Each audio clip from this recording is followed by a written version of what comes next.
C'est vrai qu'on aurait tendance à penser que le lèche-vitrine, c'est pas très Covid. Hein.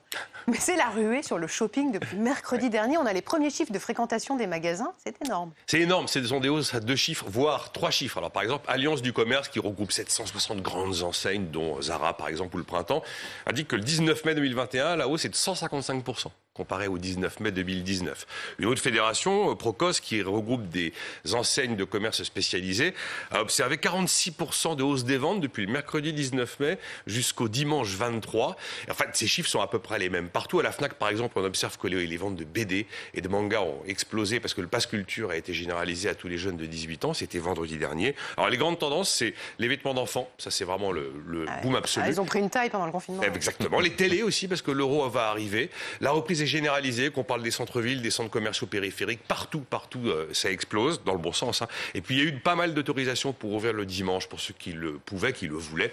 Et ça aussi, ça a aidé. Il y a 2 événements à venir, c'est la fête des mères tout de suite, et puis les soldes. Mais là, il y a un petit match entre les grandes enseignes qui veulent aller dès le début, dès le 23 juin, et les indépendants qui disent non, laissez-nous un peu de temps pour vendre au juste prix avant de commencer à vendre à perte. Et c'est aujourd'hui que le gouvernement doit arbitrer ou demain. Hein. Mais franchement, ce retour en magasin, c'est pas réellement une surprise. Mais en revanche, c'est peut-être plus qu'on ne l'imaginait. Peut-être.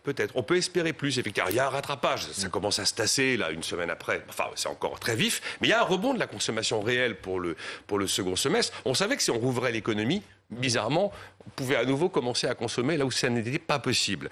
Et c'est vrai qu'on peut espérer cette fameuse reprise en V. C'est un deuxième semestre qui serait beaucoup plus dynamique que prévu, ce qui fait que l'espoir de croissance du gouvernement pour l'ensemble de l'année, qui est à plus 5% de croissance, se dire que plus 6%, pourquoi pas, c'est crédible. Qu'est-ce qui pourrait freiner cette reprise ? Alors c'est pas fou, il y a quand même pas mal d'inconnus aujourd'hui qui planent sur ce qui nous attend. Est-ce qu'on va avoir un vrai retour de l'inflation dure ? La plupart des économistes n'y croient pas, mais c'est une vraie question qui est posée. Après, est-ce qu'on va assister à cette fameuse vague de faillite ? Pour l'instant, on ne la voit pas arriver. Mais s'il y avait une vague de faillite, il y aurait effectivement une forte hausse du chômage.